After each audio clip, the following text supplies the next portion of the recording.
Bonjour, vous écoutez l'épisode 24 du podcast Revue et Corrigé. Il est tiré d'un article que j'ai publié sur LinkedIn ce mardi 31 mars. Et il s'appelle « Stop à la dictature de l'utile ». Hier, c'était lunettes roses. Aujourd'hui, c'est coup de gueule. Bah oui, je n'obéis pas aux diktats de l'écriture web qui veulent qu'on choisisse une ligne éditoriale et s'y tienne pour que l'audience s'y retrouve. Après tout, on oscille sans cesse entre plein d'états différents dans cette crise, et donc je vous emmène en voyage avec moi. J'écris ces lignes en écoutant la version confinement du Boléro de Ravel par l'Orchestre national de France. Je ne les enregistre pas avec la musique de fond, mais je vous mets le lien dans les notes d'épisode.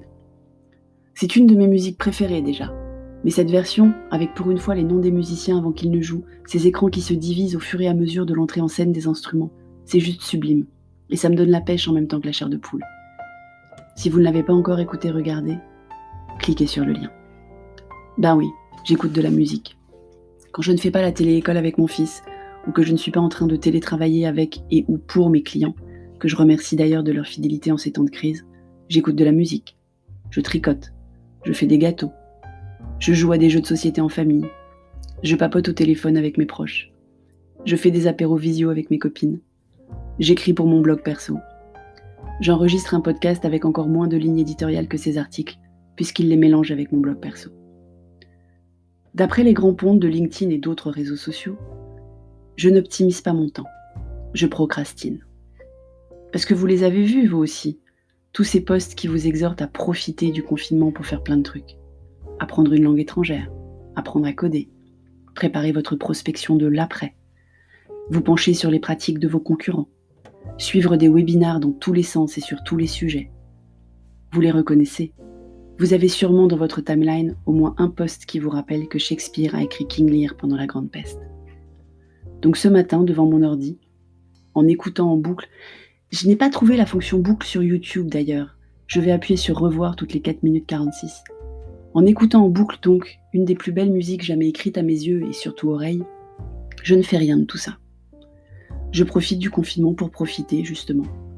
Du temps passé avec ma famille, confinée avec moi, alors qu'en temps normal, on ne fait que se croiser. Littéralement, mon mari et moi alternant nos déplacements à Paris chaque semaine.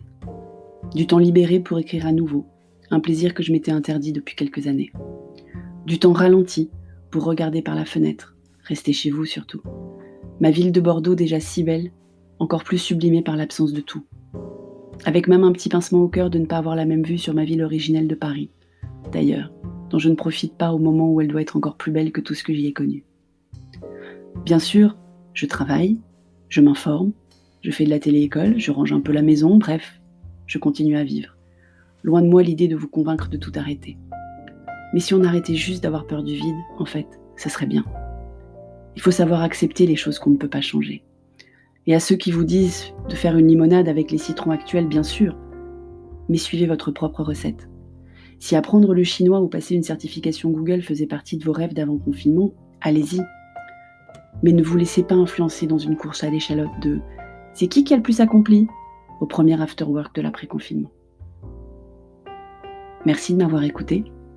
Si vous aimez ce podcast, abonnez-vous sur la plateforme de balado-diffusion sur laquelle vous m'écoutez. Et si vous m'écoutez sur Apple, alors mettez des étoiles et mettez des commentaires, c'est très important. À bientôt.